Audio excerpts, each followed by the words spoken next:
Boa tarde. Boa tarde, camaradas. Instagram vai avisando, a gente já vai entrar para a live. Hoje especialíssima com um camarada que eu respeito muito. Ele já está aqui, inclusive. Quem puder, vai avisando essa live, por favor. Já vou recepcioná-lo aqui. Boa tarde, camarada. Boa tarde, camarada. Boa tarde a todos aí assistindo. Uma honra tê-lo aqui conosco nesse humilde espaço. Obrigado pelo seu aceite. Acho que vai ser uma tarde especial. Com certeza, domingão, com esse sol, dia de parque, de praia, só vai entrar realmente quem está interessado no assunto ou está muito curioso. Mas, assim, tenho certeza que quem participar agora ou depois vai ter aí um conteúdo de muita significância. A gente está falando de um assunto que já vem nos tirando a paz aí, não que a gente consiga ter paz no capitalismo, mas tirando os nossos princípios básicos como ser humano, é 150 dias pelo menos, né? E não que isso seja de agora, mas esses 150 dias têm sido intensos de uma das cenas mais deploráveis que a nossa geração está presenciando, infelizmente. Agradeço a sua presença, acho que você tem muito a colaborar. Hoje é dia 3 de 3 de 2024. Essa é a 9ª live que eu faço exclusivamente para falar dos nossos irmãos palestinos e do massacre que o nazi-sionismo vem promovendo junto com os países imperialistas. E nessa a gente vai fazer uma abordagem um pouco diferente, porque o camarada tem aí um expertise que eu acho importante a gente estar explorando, e a gente vai falar de um tema aí que até então eu particularmente não abordei, né? A gente pode ter abordado como parte de um todo, mas não especificamente. Mas antes de a gente entrar no tema, eu passo a palavra ao camarada. Eu gostaria que você fizesse aí a sua apresentação, quem é o Lucas, o que é os seus projetos, o que é o artigo 19, como surgiu, enfim. Fala um pouco de você, um pouco dos seus projetos, do seu livro que você acabou de lançar aí. Na verdade, acho que é o terceiro livro, né, se eu não me engano. Terceiro. Bom, tu me colocou entre a cruz e a espada logo no começo, né? Eu tenho uma dificuldade de título, sabe? Eu sou não, eu não sou o título, eu não sou o que eu fiz. Eu sou eu, estou na militância, aprendi os meus valores, tudo que eu tenho hoje foi graças a uma criação de uma mãe que me ensinou muita coisa, de amigos com que eu convivi. Então, esse sou eu. Agora, o que eu faço, eu trabalho com jornalismo e comunicação há pelo menos uma década aí. Escrevi alguns livros, uns relatos de viagem, uns ensaios filosóficos e uma pesquisa científica sobre a violação dos direitos dos jornalistas palestinos. Esse trabalho eu venho realizando desde 2021. Em 2023 eu estive na Palestina, estive para a conferência anual de violações, de apresentação dos dados de violações contra os jornalistas, e publiquei a pesquisa um mês antes do 7 de outubro. E a pesquisa, assim como eu denuncio na pesquisa, quem lê o livro, artigo 19, que está aí gratuito, pode baixar tanto no Monitor do Oriente como as minhas páginas, viu que eu denuncio também a parte do boicote acadêmico por conta das universidades, quando se fala de Palestina. E eu sofri esse boicote. Mesmo denunciando o boicote na pesquisa, relatado, está lá na universidade, eu sofri esse boicote e não pude fazer a apresentação pública. Com um mês já de genocídio palestino, de tudo que se estava se falando sobre Palestina, em foco, em evidência, os jornalistas palestinos, eu sofri esse boicote. Aí veio a necessidade de publicar o livro. O livro teve menos de 30 dias para adaptar uma pesquisa científica para a linguagem do livro, uma linguagem mais acessível, né, para que todo mundo pudesse compreender um pouco do que eu estava falando, mesmo aqueles que não estão envolvidos nem com a causa palestina e nem com o meio de comunicação. Então, isso é um pouco do que eu faço. Agora, quem eu sou, acho que a gente só se conhece uma pessoa, o que ela é com o convívio, né? Sim, essas apresentações são só para quem está. Eu sei que você, quem está vendo a live, que a maioria o conhece, mas é importante essas apresentações, né? Para a gente. Na verdade, não é uma pergunta existencial, quem é você?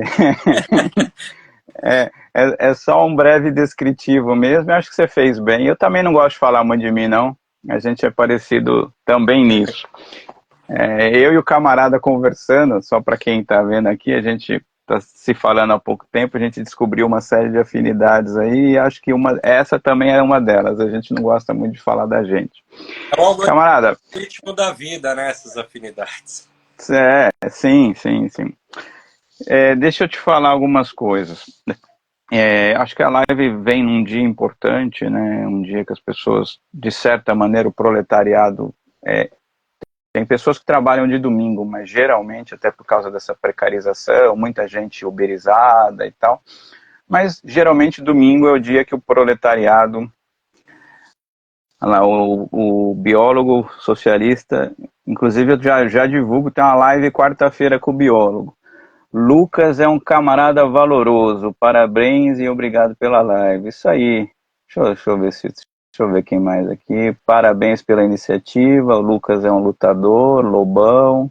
A galera, você não quis falar de você, a galera tá falando. Faz isso não, galera. Aí, Começa a vir os pontos negativos aí, também lascou. Boa tarde, camarada. Samara, Vilena, boa tarde, companheiros. Bom, eu sou meio ruim, eu sempre falo que eu sou meio ruim de ler as participações, mas não é por mal, é porque realmente eu não enxergo muito, eu tenho que ficar pegando óculos, tirando óculos, pegando óculos, coisa de velho, né? Bom, enfim, mas eu vou, à medida que der, a gente vai lendo aí, o Lucas também me ajuda e a gente vai lendo essa parada toda. O seu livro começa com o seguinte título, né? Um dos títulos, sobre as vozes interrompidas na Palestina. Eu queria começar por aí, se fosse possível. Quem são essas vozes e eu não sabia que você estava um mês antes de estourar tudo isso aí na Palestina. Então você sim. Eu já tinha voltado. Pode falar. Tinha voltado há um tempo. Eu estava lá durante o massacre de Jenin, onde 19 palestinos foram assassinados numa manhã de segunda-feira. Sim. Então fala um pouco, vamos começar sobre as vozes interrompidas na Palestina. É difícil falar assim, pontuar o que é violação da liberdade de expressão, quem são os jornalistas, porque existe uma série de fatores, né? Mas vamos dizer assim, que de acordo com o Sindicato dos Jornalistas Palestinos, que engloba que o jornalista é tanto fotojornalista, quanto documentarista, quanto produtor audiovisual, engloba vários segmentos. Mas eu prefiro, na verdade, usar uma referência que, assim, todo comunicador, todos nós somos comunicadores, independente de ter um canal ou não, somos comunicadores. A vida depende da comunicação. Então, tudo que é impedido de sair da Palestina, todas essas histórias, seja de jornalistas ou não, todas essas vozes silenciadas que foram assassinadas de uma maneira ou de outra, fazem parte desse estudo. Eu começo no livro aí, acho que é o primeiro caso que eu faço uma referência, é o assassinato do Conde Folke Bernadotte, que foi o primeiro emissário da ONU enviado para a Palestina para analisar a situação de um contexto de genocídio. E o Folke Bernadotte, quando foi analisar todo esse contexto, ele foi assassinado. Ele foi assassinado por uma milícia que mais tarde o Irgun, o Stern e outras o Haganah, se tornaram o que hoje é a Força de Defesa do Estado de Israel, o que a gente chama de força de ocupação. Então, assim, todas essas vozes silenciadas, elas são silenciadas de maneira estatal. Não é só o soldado que puxa o gatilho. Por trás dele puxar o gatilho, ele tem todo um sistema estatal, burguês e colonialista que o permite fazer isso. Então, eu Sim, considero nesse livro, por mais que algum relato ou outro não seja de jornalista que pertence ao PJS, que é o Sindicato de Jornalistas Palestinos, todas essas vozes silenciadas, elas impedem que a comunicação saia. E quando a comunicação sai e denuncia, acontece o que a gente está vendo. Israel, pela primeira vez, está sendo criminalizado mundialmente por tudo que está fazendo. Graças não só aos jornalistas palestinos, mas todo cidadão comum que está em Gaza ou na Cisjordânia que posta o que está acontecendo. Então não se pode levar só o jornalista para essas pessoas. O jornalista é um caso diferente porque eles trabalham, eles são remunerados por tanto. Mas sim, todas as pessoas que publicam conteúdo diariamente, elas estão sendo silenciadas. Então, o artigo 19 é basicamente isso, né? A reflexão do artigo 19 é basicamente essa. sim. Você fez questão de frisar o tema sobre, e aí a gente já pode entrar no tema, se bem que você já introduziu isso, que é o sequestro, a tortura, o assassinato dos jornalistas palestinos. É óbvio que o objetivo final é silenciá-los, né? Isso já vem acontecendo há muito tempo, como você também já falou. Até agora que se tem relato, quantos jornalistas foram assassinados por esse ataque?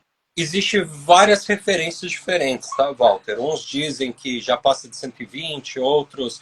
Enfim, não vou entrar em detalhes, mas eu sigo oficialmente o que é postado pelo PJS, que é o Sindicato de Jornalistas Palestinos, a organização de maior referência, porque eles não postam sem antes averiguar, ter, enfim, várias investigações em cima. Então, assim, o que o PJS noticia até agora, a gente sabe que são mais, mas o que o PJS tem a afirmação são de 2 libaneses e 102 palestinos. Porém, tem muitos palestinos hospitalizados em estado grave. No dia 10 agora desse mês, a mídia internacional, inclusive a brasileira, fez uma tremenda estupidez ao noticiar a morte de uma das jornalistas que havia sido assassinada no dia, com a foto de uma jornalista que havia sido bombardeada em dezembro e que veio a falecer agora. E eles postaram o nome de uma com a matéria de outra. Todos os meios de comunicação grande no Brasil, todos fizeram isso. Então, assim, se mostra o quê? Não é dado a devida importância, eles querem dar notícia. Eles não querem publicar a verdade ou vasculhar. Isso mostra que, tipo assim, as fontes que eles pesquisam é tão porca quanto eles. Sim. Tão porca quanto a mídia burguesa em geral. Então, eu prefiro seguir os dados do PJS, que são 102 jornalistas, desde a última atualização que o PJS publicou, a entrevista que eu gravei com o Musa, que membro executivo do sindicato, está disponível no Monitor do Oriente, no meu canal também tem, professor Rafat Al-Najjar. Então, eu prefiro seguir a orientação do PJS, que eu sei que é uma fonte confiável, e não fazer besteira, como esse monte de mídia, o que eu chamo no livro, na pesquisa, e continuo falando pessoalmente, a indústria da desinformação tem feito. Então, vamos seguir o PJS. 102 em 150 dias, a gente vê a quantidade de mortos aí, fora os hospitalizados, fora os que talvez ainda não chegaram nessa estatística por um ou outro motivo, é muito. A gente está falando de jornalista, é muito jornalista, ou seja, o cara que está lá para cobrir esse fato histórico, né, esse fato que vem acontecendo, essa tragédia, né, esse genocídio, esse epistemicídio, esse etnocídio, o cara está lá e E graças a eles, né, a gente tem muito, lógico, tem a maior parte, talvez, das imagens que chega para a gente são imagens amadoras, de pessoas com seu celular e algo assim. Mas, graças aos jornalistas, talvez os fatos ainda não estão piores, porque, querendo ou não, isso que vem chegando, sobretudo as notícias, ela vem desses heróis que estão sendo martirizados, né? Porque isso aí é uma das coisas mais horrorosas que a gente pode... nenhuma outra guerra, isso não é guerra, a gente já sabe, não vou ser redundante, mas vamos seguir o script da mídia burguesa. Nenhuma outra guerra no mundo se matou tanta gente em tão pouco tempo e muito menos jornalistas. Geralmente os jornalistas são protegidos, inclusive nas guerras, né? Acaba... Genebra e inúmeras outras leis internacionais.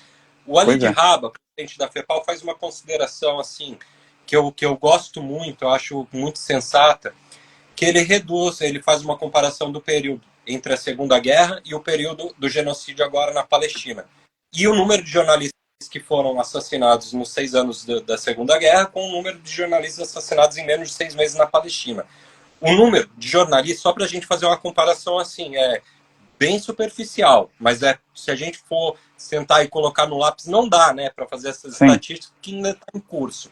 Mas se a gente for fazer uma perspectiva aproximada, assim, a gente tem, em média, 1000 vezes mais jornalistas sendo mortos na Palestina agora do que durante todo o período da Segunda Guerra Mundial. Isso é um absurdo, isso é doentio. Todo o contexto mas isso mostra que é uma causa específica. O jornalista é o alvo número 1 do Estado sionista. Então, aí vamos entrar na pergunta que eu ia fazer. Por quê? Por quê e como vem sendo feito essa perseguição? Porque a gente sabe que tem jornalista preso, a gente sabe que muitos foram brutalmente torturados. O Moatz que está aqui, ó, na tela, eu sempre gosto de deixar o Moatz e o Adrian. Ambos são meus amigos. O Moatz eu tive o prazer de conhecer pessoalmente e passar um dia com ele no campo de refugiados de Deshra. E ele sofre inúmeras, eu não vou detalhar todo o caso dele, mas ele levou um tiro no olho em 2018, justamente por ter documentado um outro assassinato, foi perseguido, levou um tiro em 2018 e permanece com um fragmento no cérebro, próximo ao cérebro. Então ele não pode ter movimentação brusca, existe uma série de cuidados que ele tem que tomar. Ele foi preso na primeira semana do 7 de outubro. E só semana passada o sindicato conseguiu ter informações sobre o caso dele e conseguiu que ele fosse assistido pelo menos por um advogado. Só na semana passada, vamos lembrar que isso aconteceu em outubro, só na semana passada a família do Moatz ficou sabendo onde ele estava, em qual presídio ele estava. E o Moatz, atualmente, ele não está tomando a medicação, foi impedido por Israel. Ele não enxerga de um olho que ele não tem e o outro ele enxerga muito mal. Foi impedido para ele o óculos. Então, assim, essa é a condição. A história do Moatz é uma das que ilustra toda a condição dos jornalistas que estão presos agora.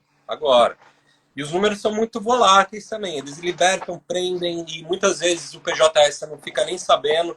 Então, assim, é muito difícil ter esse levantamento de dados. Aí eu vou entrar na tua pergunta. Por que Israel mata? Por que o jornalista é o alvo principal do Estado de Israel? Aí a gente entra um pouquinho no materialismo histórico do que o Marx nos deixou, né?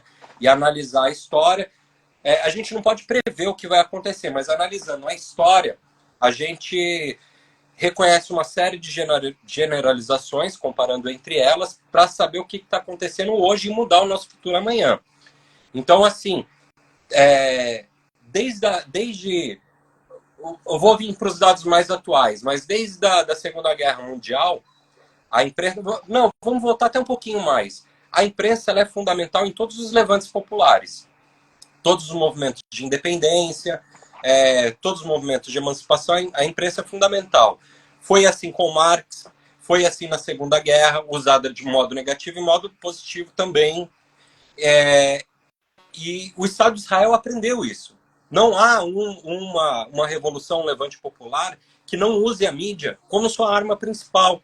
E o Estado de Israel percebeu isso, identificou isso. Isso foi denunciado na Segunda Guerra por dois autores que eu cito muito no livro, que é Theodor Adorno e Max Horkheimer, que são autores judeus, alemães, que estiveram na Segunda Guerra e foram os que elaboraram a tese da indústria da indústria cultural. Cultural. E denunciaram que se usava a mídia e as expressões culturais para suprimir esses movimentos de emancipação. Então Israel aprendeu essa cartilha. Aprendeu essa cartilha e usa contra. Por isso é tão importante para Israel calar os jornalistas palestinos. Quando não cala, o que acontece?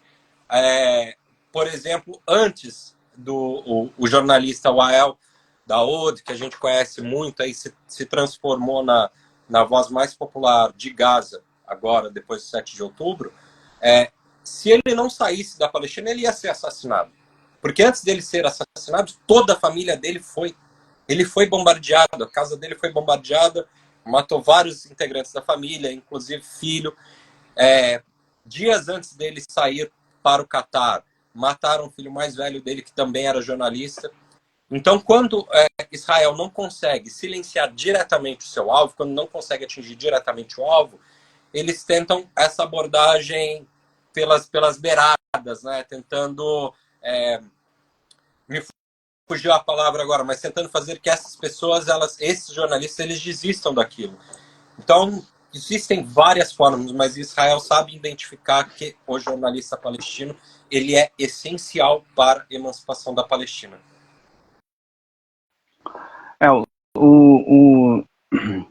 Os jornalistas nas prisões, né, já começa com uma excrescência, né, porque qual o crime do cara? Né? A primeira coisa é, por que um jornalista foi preso? Né? O jornalista, ele está ali para cobrir um evento, né? Ele está ali para cobrir a coisa já é tão absurda, né? Se a gente for pensar, e aqui a gente não está, esse raciocínio eu não estou fazendo como comunista, estou fazendo como uma pessoa que um cidadão médio deveria se perguntar, né? Por que um jornalista foi preso? Né? Por que um jornalista foi preso? É a primeira pergunta. Né? Por que um jornalista foi preso? Um jornalista jamais deveria ser preso. Seja da mídia burguesa, seja da mídia independente, um jornalista é um trabalhador. Né? Ele está ali para cobrir um determinado... Ele tem lado, claro que ele tem lado, todos nós temos lado, não existe neutralidade, existe alienação, mas neutralidade não existe. Então, a excrescência já começa por esse aspecto. Aí, não contente com a prisão, nós estamos falando de tortura, nós estamos falando de assassinato, nós estamos falando de desaparecimento, né?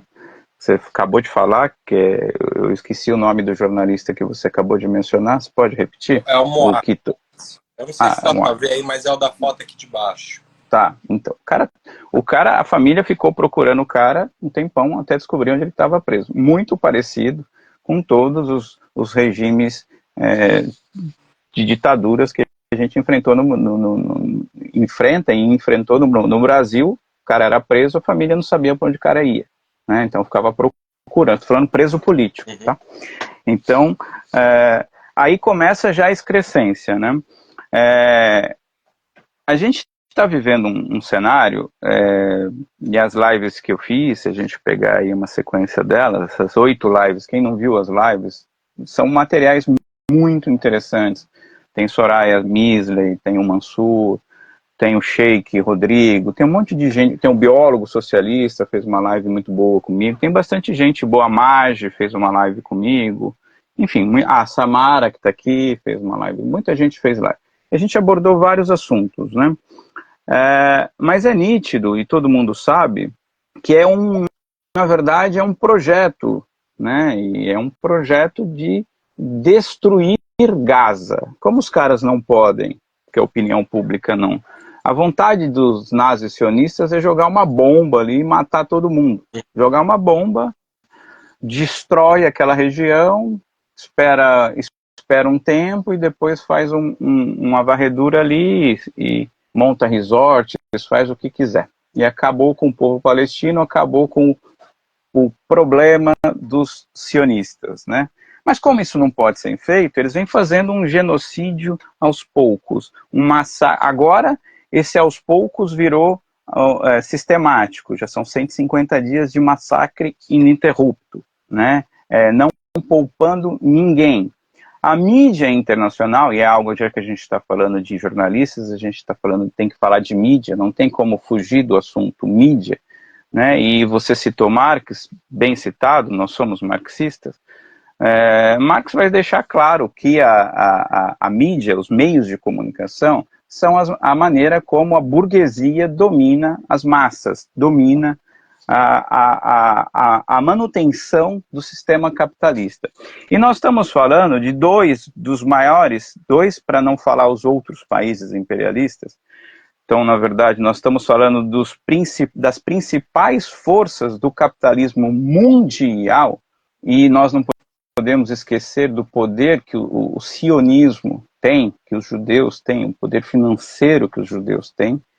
Então, nós estamos falando de um grupo que mata, desrespeita os chamados direitos humanos, né, que na verdade, não existe direitos humanos no capitalismo, a gente já pode partir por essa premissa, mas existem algumas condições básicas de manutenção do status quo que a civilidade, o mundo civilizado da burguesia mantém. Essa guerra deixou claro como que o capitalismo tem que ser destruído, porque ele não respeita nada nem ninguém, ele não respeita as próprias regras. Eu crio uma regra, mas em determinado momento eu não quero seguir essas regras. Os diversos cessar-fogos que os Estados Unidos vem vetando, né? Israel está sendo foi denunciada. Você viu em Haia, você viu que foi dado passos para trás, né? Ou seja, o poder do sionismo é muito grande. O poder do imperialismo americano é muito grande. Você citou o Adorno, você citou o Horkheim, citou a indústria cultural. Nós estamos falando de forças que nós sequer desconhecemos, né? Tanto é que você absolutamente não fez nada, ficou com a sua pequena mídia. Quem é o Lucas? Quem é o Walter? Ninguém perante essa máquina. Então você incomoda muito pouco, mas mesmo incomodando muito pouco, você ficou bloqueado quanto tempo? Eu vou e volto, né? Eu vou e volto. Então estou só esperando o próximo gancho. Mesmo a gente sendo nada na fila do pão, o pouco que a gente incomoda já é o suficiente para a gente ser. Eles querem esse mainstream todo controlado, né? Então, evidentemente, quando a gente fala em prender jornalistas e todo esse processo, ao mesmo tempo que a gente tem que continuar denunciando, e vamos continuar denunciando, mas isso vai ser, assim, a bala de prata que faltava para acabar com os argumentos dos liberais e reformistas e coisas do gênero, que o capitalismo é possível de ser reformado. Porque os caras não respeitam absolutamente nada. Nós estamos tendo um processo muito parecido, só que lá foi realmente um processo onde as massas se levantaram, diferente da Palestina, mas um processo muito muito parecido do ponto de vista de opinião pública e desrespeito de direitos humanos, com a Guerra do Vietnã. Não há como não fazer um paralelo com a Guerra do Vietnã. É isso aí, com a Guerra do Vietnã. Exatamente, grande erro. Você não concorda com essas pontuações que eu fiz, ou não concorda? Fica à vontade também para não concordar, porque não tem como a gente não fazer esse link com essas coisas. Não tem como fugir.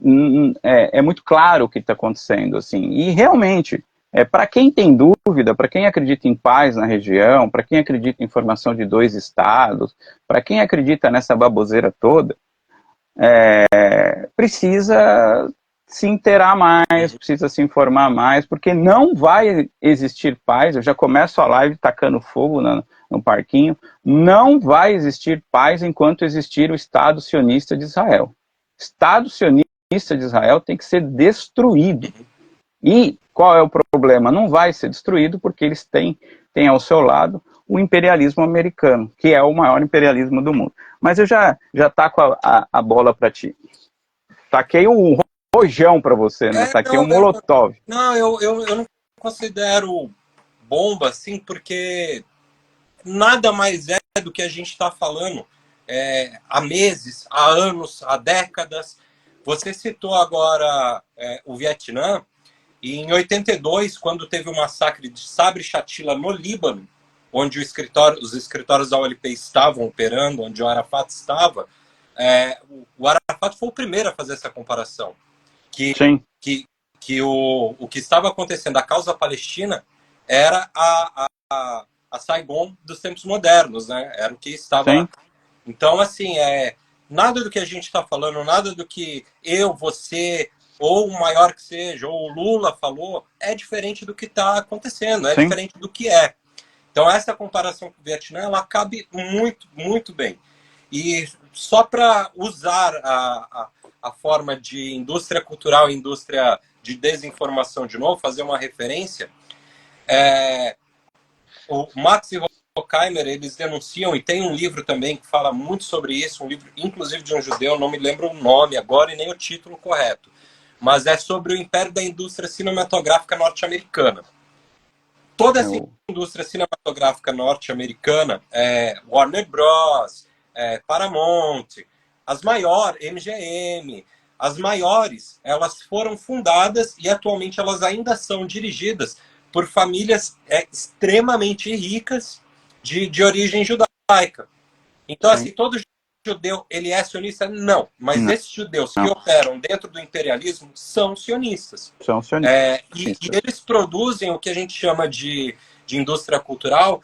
Eles nos induzem, ao longo de anos, décadas, e uma vida assistindo uma porcariada de filme ruim, que o vilão é sempre o mexicano é traficante, as brasileiras são putas, o inimigo é sempre o russo louco, o soviético, e o árabe é sempre um terrorista. Então, ao longo de toda a indústria da desinformação, essa indústria cultural, eles vêm enfiando essa ideia na nossa goela abaixo e, cara, são poucos, são exceções, raras exceções, as pessoas que, opa, mas peraí, o que está acontecendo? O que eu estou assistindo? Então, essa indústria, ao mesmo tempo que Israel opera atacando os jornalistas diretamente, por outro lado, ele tem toda uma indústria gigantesca, com enormes recursos, para fazer uma propaganda oposto.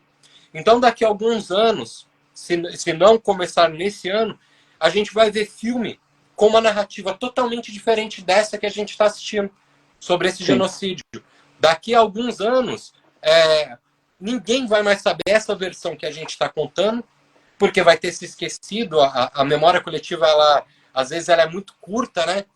E daqui a alguns anos todo mundo vai estar acreditando novamente nas mentiras contadas por Hollywood e por essa indústria cultural cruel, assassina e terrorista. Vai ser essa versão que vai ser contada. Então a gente precisa acordar e não dormir mais. Parece que os nossos movimentos, toda vez que dá uma despertada, a gente dorme de novo e relaxa. Não, a gente não pode. A gente tem que permanecer vigilante. Tu falou do caso dos jornalistas presos. Os jornalistas que estão presos agora na Palestina, não só eles. Aqui eu posso usar todos os prisioneiros agora. Eles são presos com uma lei israelense que está dentro do Código Judiciário israelense. Lá eles não têm uma constituição formal, mas têm um código. Então, eles estão presos de acordo com a acusação de detenção administrativa. Essa detenção administrativa foi uma merda que os britânicos inventaram lá durante a ocupação, não só na Palestina, mas também na Índia, na Irlanda, nas suas colônias, na África, de prender qualquer pessoa que seja, sem proporcioná-la todos aqueles direitos que está na Declaração Universal dos Direitos Humanos, direito a julgamento justo, direito de não ser torturado, enfim, vários direitos. Ela prende, não avisa a família, some com a pessoa, tortura, e a alegação dela, dentro desse código de detenção administrativa, é que aquele prisioneiro, ele é um sério risco para o Estado. Aí eu te digo, se o meu amigo jornalista Moat, cego de um olho e que enxerga mal para o outro, ele é um perigo para o Estado de Israel. Então eles são presos e contra eles vão a tribunal, vão para um tribunal, para um julgamento, quando Israel decide que eles vão. Isso se arrasta por meses. Moat está preso há 5 meses. Ainda não foi julgado, teve o seu único contato com o advogado, e eles alegam que, o Estado de Israel alega que, além desse cara ser um risco para o Estado de Israel, eles alegam que eles têm provas contra isso. Só que essas provas, Walter, e a galera que está nos assistindo, eu peço de coração, baixem o livro, artigo 19, leiam, que tudo que eu estou falando está detalhado com as devidas referências, as leis, os números, os códigos. Tá aí para distribuição gratuita. Eu não coloquei versão de venda, tá tudo gratuito. Lá tem essas definições. E essas provas, Walter, que eles usam, são tidas como provas secretas. Então, assim, eu tô te acusando de ser um risco, você é um jornalista, eu tô te acusando de ser um risco para a sobrevivência do Estado de Israel, e eu tenho prova, só que elas são secretas. Só eu posso ver essas provas. Os advogados nem pedem mais, os advogados palestinos nem pedem mais a prova, porque sabem que eles não vão dar. Porque quando chega, o Palestina é julgado primeira, segunda, terceira, em todas as instâncias, quando ele chega no Supremo Tribunal israelense, ele tem 11 juízes israelenses sionistas e um árabe palestino. Então, quando chega lá na última instância, cara, já está decidido. A causa do Moat já foi decidida sem colocar as algemas nele. Dele e de todos os outros que estão presos administrativamente. Eu não sei os números exatos agora. Tem uma organização que acompanha isso, que é a que acompanha mais o que a gente pode ter de mais preciso quanto à relação dos prisioneiros palestinos, independente de jornalistas ou não. É a Adamir. ADAAMEER. A Adamir, acho que está agora com quase 5 mil palestinos presos administrativamente, baseado em provas secretas. Então é essa a realidade que a gente está vendo, está assistindo. E não é isso que vai ser contado depois. Então a gente precisa mudar, precisa se informar, precisa ler, precisa ter argumento, precisa sentar e debater. Eu acho que assim, os movimentos populares nas ruas, como em qualquer outra situação, eles são essenciais, são essenciais. Só que não adianta, isso não é o bastante, não estamos fazendo bastante. É pouco. A gente precisa se munir para enfrentar a causa mesmo. E como que a gente vai se munir? Quais são nossas armas? A comunicação. Não há nenhuma arma mais poderosa que a comunicação. O Mujica preso, não sei quando, não lembro quantos anos o Mujica ficou preso, ele se comunicava com outro prisioneiro através dos, tipo, um código Morse que eles inventaram batendo, né? Foi 10 anos, então, assim, se eu não me engano. Se eu não me engano, foi 10 Foi mais de 10, acho que são 17, se não me falha a memória. Deixa eu procurar aqui. Ele passou alguns anos se comunicando através de um código de batida. Então a gente precisa se comunicar.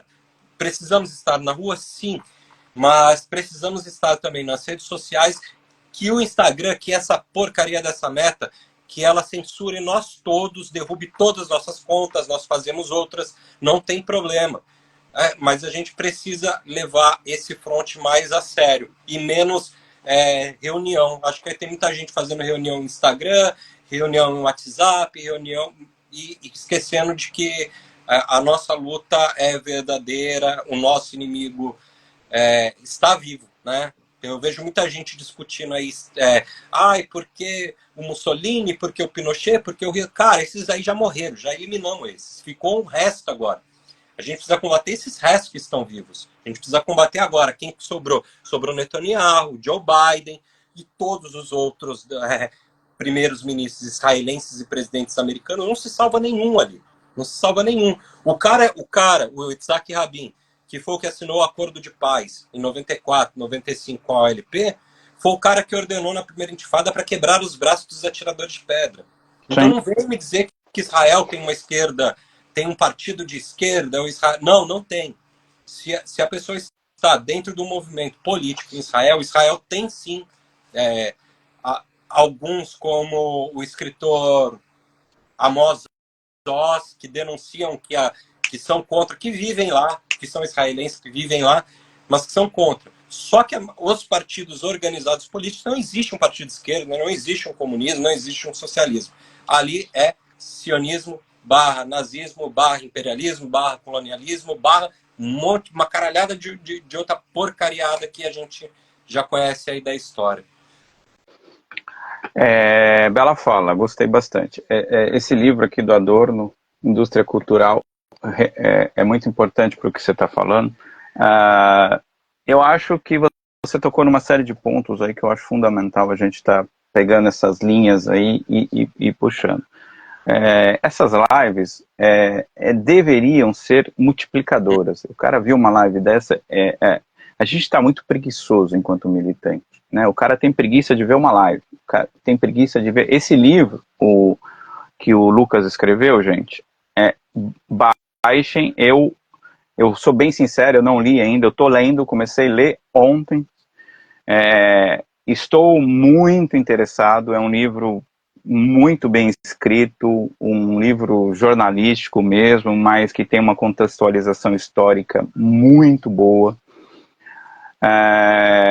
E assim, elogios a gente faz pela frente e críticas também. Assim, não tenho nenhuma crítica para fazer, ao contrário, a atitude do camarada é nobre, né? Escrever um material desse, ele não está ganhando nada com isso, a não ser manter a ser pedrada, exatamente.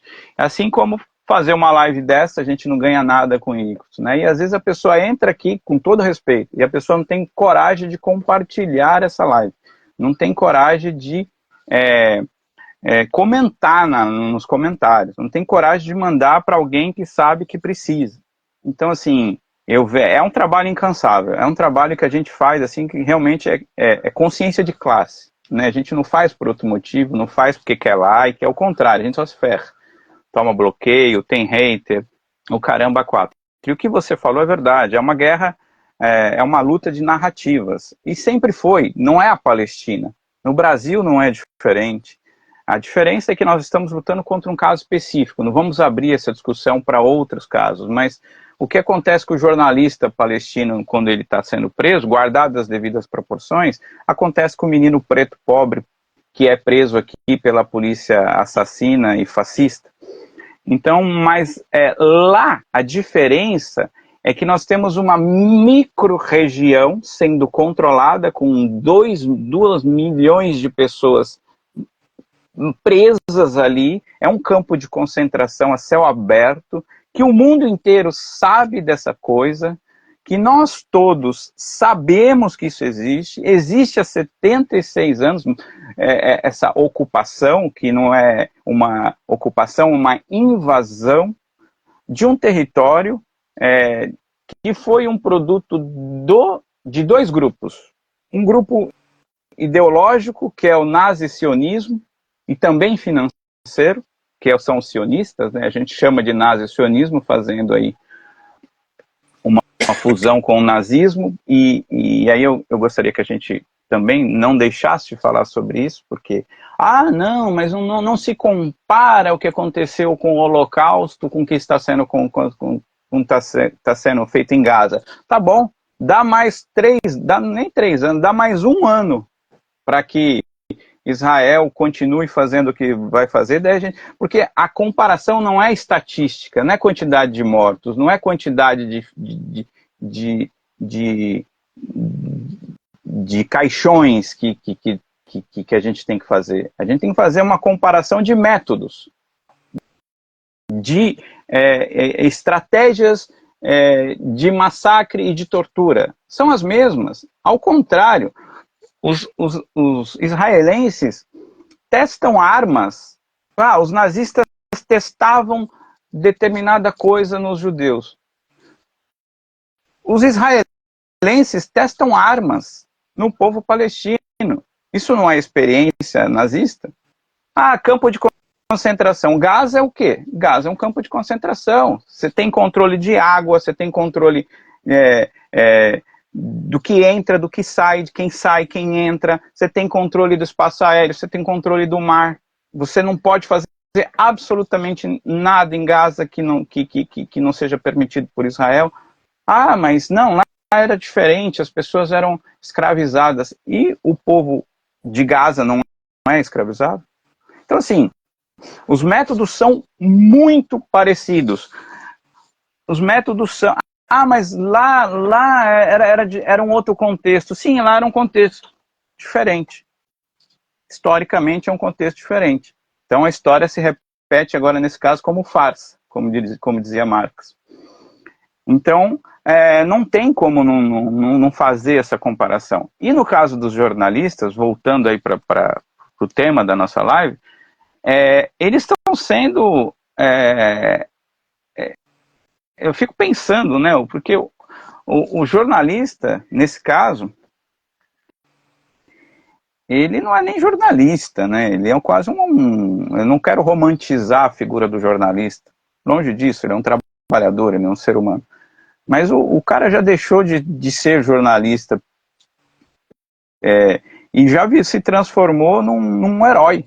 Porque você imagina, você sabe que você vai morrer, você sabe que a chance de você cair uma bomba em você existe, a chance de você ser preso, e o cara continua. Então, assim, nós temos que falar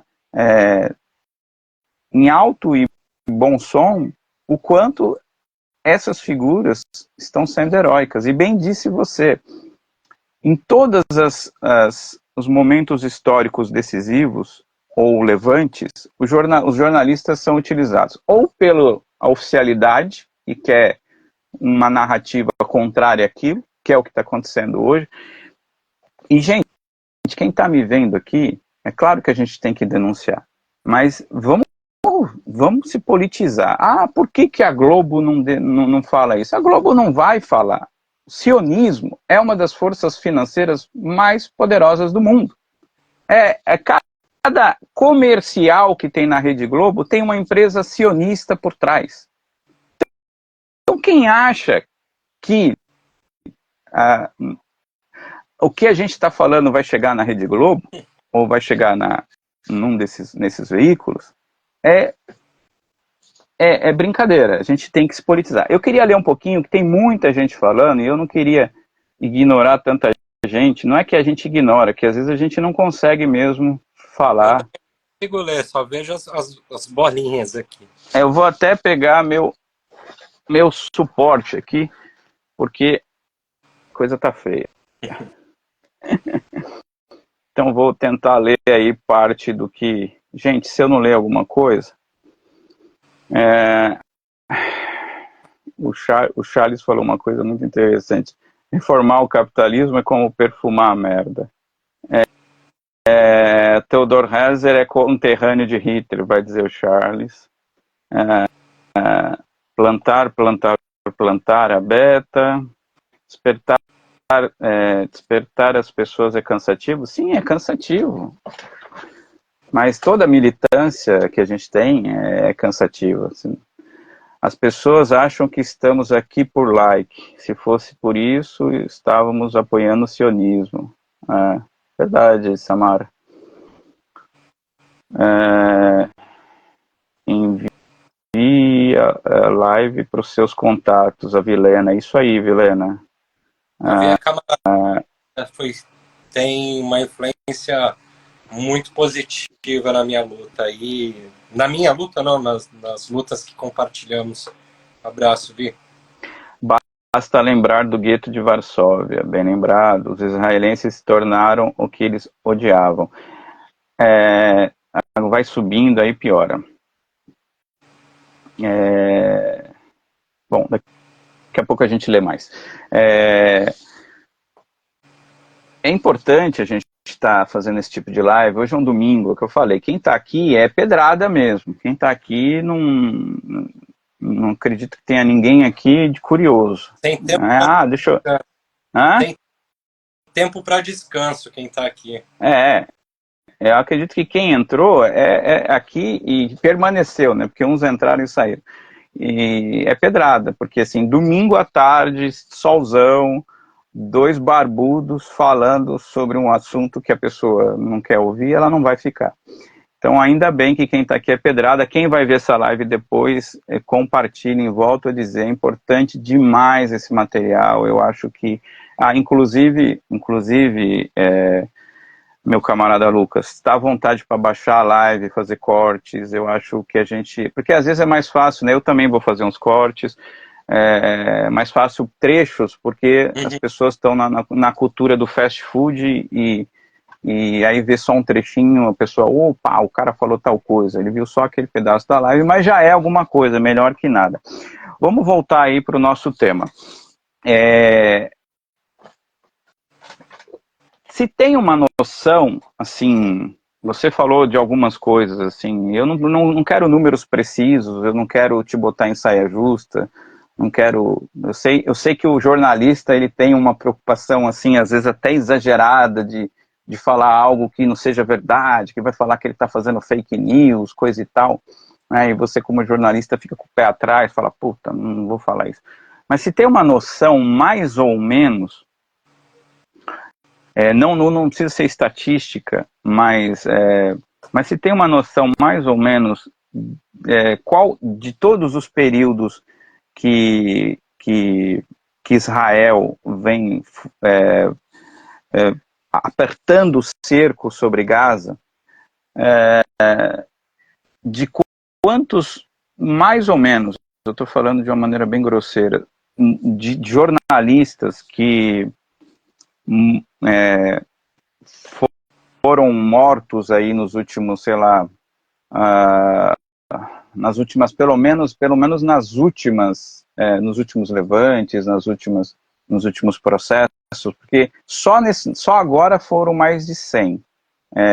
Se tem algum dado, não precisa, volto a dizer, não precisa ser preciso, algo, porque é ilustrador isso. Tudo que se refere a números, principalmente desses levantes populares da Palestina, é muito complicado, porque Israel não só comete esses crimes, como depois também ele acaba criminalizando organizações, como antes desse último levante que a gente está vendo, Israel, ano passado, Israel criminalizou mais de 17. Então, assim, essas organizações, elas param de funcionar, porque a partir do momento que Israel determina que uma organização é terrorista, como a Save for Children Palestine, que está em Gaza, a PCHR, a galera que lê um pouquinho sobre Palestina vai ouvir muito esse nome, PCHR, são criminalizadas, elas deixam de receber auxílio internacional. Então, assim, aí não tem como continuar operando. Então, os dados são muito complicados por causa disso. O PJS, que é o sindicato, que tem dados mais aproximados na questão dos jornalistas, avalia de 1967, que é a Guerra dos 6 Dias, né, vulgarmente conhecida como Guerra dos 6 Dias, até 2023, um total, uma média de 60 jornalistas assassinados. Então vamos lá, de 67 a 2023, 60 jornalistas. Só agora. Em 5 meses agora, o dobro. Então aí a gente já faz um levantamento psicológico assim do absurdo que a gente está vivendo, e acho que a gente a fazer essa avaliação de números, eu faço uma crítica quanto aos números, porque assim mas um jornalista foi assassinado. Mas é um jornalista. Mas e se esse jornalista fosse seu pai, seu irmão, seu filho? Uma pessoa seria pessoa demais, seria muita pessoa, uma. Então eu não gosto muito dessa crítica. Sim. Eu faço uma crítica quanto aos números por conta disso, mas em certas ocasiões ela é essencial. Igual agora, vamos avaliar de 67 a 2023, 60 jornalistas, e agora em 5 meses, mais quase o dobro, quase chegando ao dobro. Então, assim, mostra o tamanho do absurdo que a gente está vivendo. Então, fica uma crítica uma crítica quanto aos números, mas, por outro lado, é uma defesa dos números que são importantes também. Não, assim, você está certíssimo. Falar em números é muito complicado, né? Mas não tem como não falar desses números agora, nesse momento, e eles poderiam nem ser esses, poderiam ser até outros, poderiam ser 10, poderia ser um, como você disse. Nós estamos falando de mais de 30 mil mortos. Nós estamos falando que grande parte desses 30 mil mortos são crianças, mulheres, né? E... Walter, deixa eu só fazer te interromper um pouquinho, porque a gente fala desses 30 mil, aí por isso que eu retorno a minha crítica quanto aos números. Esses 30 mil são os que foram identificados. Sim. As organizações estão calculando em torno de 47. Sim. Dos que estão soterrados, dos que estão desaparecidos, dos que estão hospitalizados. Por isso que essa crítica do número, a gente tem que tomar muito cuidado com os números por conta disso. 30 mil já é um número estratosfericamente louco? Mas é muito maior. E quando isso decretar, olha, cessar fogo a partir de amanhã, ninguém mata ninguém. Os números vão continuar aumentando, eles não vão parar ali. Sim. Então a gente porque tem que tomar mais cuidado. Tem um monte de gente, tem um monte de gente que está embaixo de escombros, tem um monte de gente que não foi encontrado, né? Então assim, a gente é horripilante até por ser oficial esses números, né? Quantos então, milhões agora não estão morrendo de fome, de desidratação, de falta de medicação? Poxa, vamos imaginar uma pessoa que ficou ferida num bombardeio. Ela só ficou ferida. Ela está em risco de vida, porque ela não tem medicação para tratar uma infecção. Então, 30 foram os que foram mortos, os que o prego está no caixão. Só que tem 2 milhões morrendo agora. E nem vamos contar os que estão sendo perseguidos na Cisjordânia. Sim. Que a gente não pode esquecer que Palestina, Cisjordânia e Gaza. Sim. É uma coisa só. Sim. Embora eles dividiram ali, mas Palestina, Cisjordânia e Gaza. Então tem pessoas morrendo agora. No momento que a gente está falando, tem gente sendo assassinada. E você tocou num assunto que é fundamental, acho que a gente pode entrar numa outra parte da live, que são as técnicas que Israel vem utilizando, que violam absolutamente todos os direitos humanos, né, todos os direitos, inclusive, o que eu falo, a burguesia não respeita nem suas próprias criações, né? Nós estamos falando de armas químicas, nós estamos falando de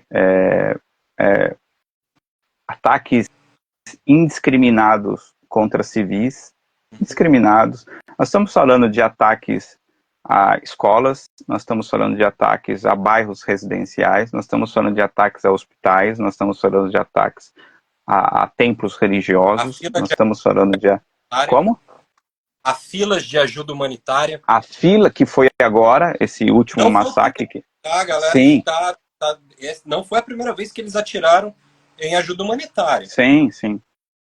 É que dessa vez, né, esse vídeo vazou, né? Esse vídeo vazou e teve uma viralização absurda. Então, até algumas pessoas que, por alienação ainda, tinham uma posição mais em cima do muro, ao ver, ela fala, mano, por que estão matando esses caras, mano? Porque, assim, qualquer pessoa civilizada vai falar assim, pô, mas por que estão atirando nos caras? Ah, não estão atirando nos caras porque querem matar. Então, assim, como assim, mas quem está querendo matar? Ah, Israel. Mas como assim Israel está querendo matar as pessoas que estão lá pegando farinha? Só não vamos deixar de mencionar também que a gente tem falado muito Israel aqui, mas do seu coautor, que é os Estados Unidos, que essa tática os Estados Unidos treinaram lá no Iraque. Sim. Eles fizeram isso no Iraque, fizeram isso no Afeganistão, com drone atacando ajuda humanitária. Tanto é que quem denunciou isso está preso, que é o Julian Assange. Está preso e correndo o risco de ser deportado dos Estados Unidos para ele acabarem o serviço. Sim. E só não foi morto porque ele é um cara que ele tem uma repercussão absurda, senão teria sido morto. É importante, já que você falou nisso, vamos começar a falar sobre isso, sobre que não existe Israel sem o imperialismo.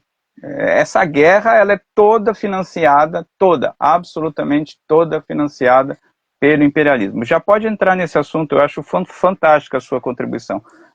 Acho que imperialismo e colonialismo, né, Walter? Vamos voltar ali um pouco atrás. Quem ajudou o Estado de Israel, quem permitiu que o Estado de Israel acontecesse, foram as Nações Unidas. Sim. Tá? Fizeram em 1947 teve a votação e fizeram a resolução da partilha, apenas sugerindo, porque não era uma... Olha, mesmo que se fosse uma lei que Israel nunca acatou nenhuma delas, mas sugeriu. Aí quando eles sugerem uma que favorece, eles vão lá e se abraçam e usam aquilo ali como uma lei suprema. Até porque as Nações Unidas não são eu vou até pegar um gancho. Assim, eu chamo Walter Ponto porque eu não passo pano. É, com a anuência de Stalin, tá? A anuência de Stalin. Stalin, então, para os stalinistas aí de carteirinha, Stalin foi o cara que também deu o seu voto sim para Israel, tá bom? Então, só é importante falar isso. A gente está falando da resolução 181 da ONU. E sim, teve. Aí vamos avançar, vou recuar no processo histórico. A Declaração Balfour, feita pelo Balfour em 1916, não, 1916. 13. Foi 13. Me fugiu agora a data. Foi 1913. Vamos lá. Vamos simplificar. Os britânicos, enquanto invasores na Palestina, prometeram aos judeus da Europa um lar na Palestina. Então, sim, como é que eu vou prometer uma coisa que nem é minha? Uma terra que nem é minha? Um lugar onde eu não nasci para outras pessoas que também não nasceram. Durante 17. Você falou 17, né? 17. Declaração tá certo, é 17. Isso 17, aí. Né? Então, isso foi em 2017. Um ano antes, houve o acordo Sykes-Picot, que eles, sim, antes de acabar, já viram que ali, na Primeira Guerra Mundial, os otomanos iam rodar junto com a Alemanha e com os outros países ali. Eles dividiram o território dos otomanos. Sykes-Picot, os britânicos com os franceses. Eles dividiram. Sim. Os britânicos ficaram com um território, os franceses ficaram com outro, e todos os territórios que eles ficaram, vamos dizer assim, voltando ao que a indústria da informação prega, que os árabes são bárbaros ou são violentos, e esses movimentos, essas guerras civis e essa loucura toda que aconteceu no Oriente Médio, só aconteceu em países ocupados pela Inglaterra e pela França. Sim. O que a França fez na Síria está lá até hoje repercute. No Iraque, enfim. Os países que conseguiram se livrar em certa escala da ocupação britânica ou francesa foram os que prosperaram. O Irã, cara, olha a potência que o Irã é. Não Sim. é mais porque sofre uma... Eu tenho que ficar me policiando para não soltar muito palavrão aqui, eu acabo perdendo a palavra original. Mas eles sofrem com várias sanções, embargos e bloqueios. Então, mas assim... pode falar palavrão. É porque a gente já está muito limitado, a gente precisa manter pelo menos um canal no ar. Aí junta nós dois, lascou. Mas tudo isso que acontece hoje na Palestina é fruto de um processo colonizador, um processo imperialista, de um processo racista, um processo como ninguém melhor para falar de apartheid do que a África do Sul. A África do Sul vem denunciando que o regime israelense é um regime de apartheid há anos. E ninguém Sim. fala nada. Então, assim, a conivência que teve o Stalin durante a declaração não foi só dele. Todo mundo foi Sim. conivente. Quem estava presidindo a reunião era Oswaldo Aranha, braço Sim. direito de Getúlio Vargas. Sim. Então, o Brasil não tem responsabilidade nisso que está acontecendo? Claro que temos. Eu não nasci na época de Vargas, nem você, nem de Oswaldo Aranha, mas espera aí, a gente está lá na ONU hoje graças a esse monte de absurdo que a gente se calou durante não só o período Vargas, mas tantos outros Sim. governos. A última vez,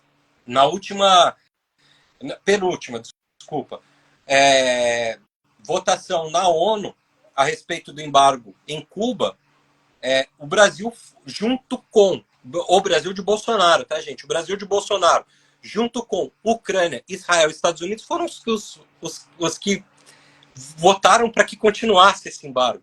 Então, Sim. a gente tem responsabilidade moral e histórica sobre o território palestino.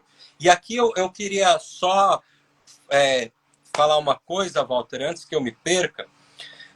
que estamos aqui, dois homens brancos falando sobre Palestina, que é lá do Oriente Médio.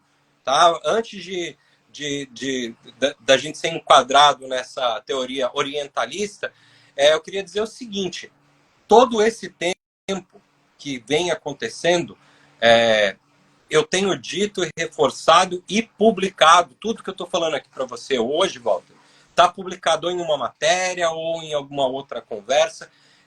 Nós temos o papel histórico, sim, de defender a causa palestina, só que nós não podemos esquecer que os palestinos, eles têm vozes e eles precisam ser ouvidos. Quando começou no 7 de outubro, o Abraham foi um dos primeiros jornalistas que eu comecei a receber material e distribuir o que ele estava falando. Durante muito tempo, eu fiquei tentando intercalar, não participei de live, tentando colocar os palestinos amigos, como Rafat Al-Najjar e outros, para participarem dessas lives, porque é eles que precisam ser ouvidos. Nenhuma história que eu estou contando aqui eles não saibam ou tenham uma experiência particular e pessoal sobre isso que está acontecendo. Então, eu te pedi essa pausa aqui só para mencionar isso. Galera, vamos ouvir, vamos ler, vamos assistir ao conteúdo dos jornalistas palestinos.